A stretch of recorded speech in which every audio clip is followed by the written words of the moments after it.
ओरिसिस REX spacecraft ने 2 साल पहले बेनू एस्ट्रॉयड के नमूने जमा कर लिए थे और इस पूरी प्रक्रिया की जानकारी को आंकड़ों में वैज्ञानिकों ने जमा किया था।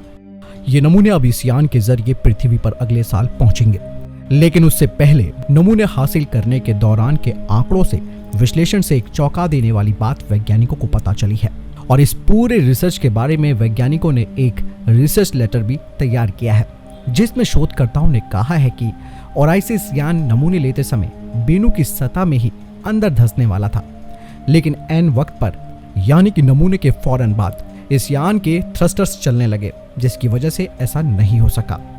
वैज्ञानिकों ने यह नतीजा उन आंकड़ों के विश्लेषण के जरिए निकाला है जो अक्टूबर 2020 में बेनू क्षुद्रग्रह से लिए जा रहे धूल और चट्टानों के नमूने के दौरान लिए गए थे।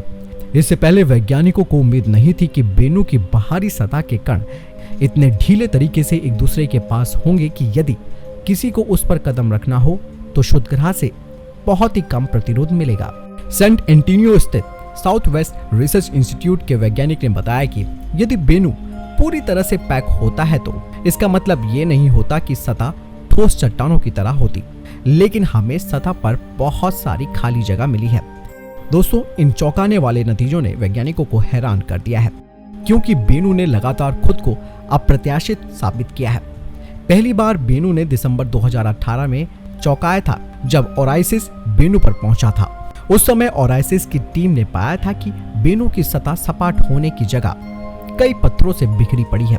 वहीं वैज्ञानिक इस सतह को पृथ्वी से टेलीस्कोप के जरिए हुए अवलोकनों के आधार पर इस बात की उम्मीद लगा रहे थे कि बेनू की सतह सपाट और रेतीले समुद्री किनारों की तरह होगी।